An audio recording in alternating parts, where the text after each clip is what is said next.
PPL सार कारखाना पछपटे मत्स्यडिया नदी में माछ मड़क देखा मिलूँ। आज सकाळु एही नदी में विभिन्न प्रकार माछ मरी भासुवा बेले खरार प्रभाव में कूड़कूड़ माछ भासुवा देखा मिली। यह नदी पीपीएल सार कारखानार पछपटे दे षंढकुद और मधुबन कॉलोनी दे 18 बांकी को बाहरी नदी में मिशिछि। यह नदी उपर शह शह कैवर्त परिवार निर्भर करते। तेबे माछ मड़कर प्रकृत कारण स्पष्ट होई कारखानार वर्ज्य जल जो एभली माछ मड़क होता स्थानीय मत्स्यजीवी अभियोग करते।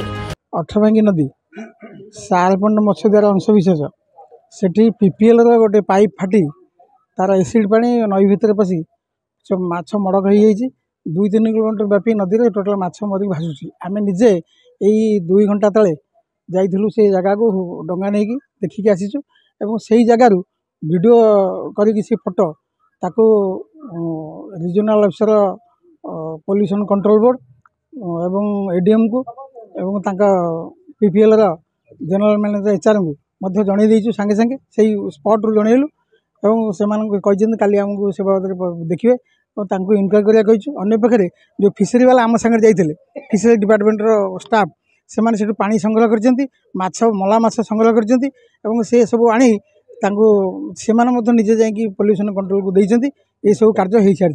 तेणु जो लक्ष लक्ष टकर क्षति है से बाबद जो गरीब मत्स्य चाषी से अच्छा से मैंने निजे इन्वेस्ट कर सब बर्तमान क्षतिग्रस्त होती। आम लक्ष लक्ष टका सरकार को दौचु यही टाइप्र व्यवहार यही टाइप्र इंडस्ट्री मानक से आगु आउ थे एमती होता आगु मना करते ना ये केबे हबो नहीं पुणी एबे कंटिया खंगा चिंगुड़ी जगर चार प्रजातिर कूड़कूड़ माछ मरी भासुवा देखा मिली।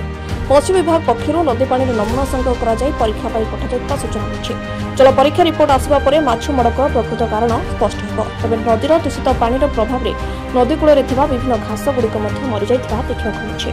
घेरी टेंडर आने भितर 1,00,000 टंका सीटी लीज तार को देदेचु दबा पर बर्तमान आम 4 जण लोक चाष करुचु। चाष करिया भितर सीटी 5-6 लाख 7 लाख टंका आमर विनियोग ये जगह पर कराई।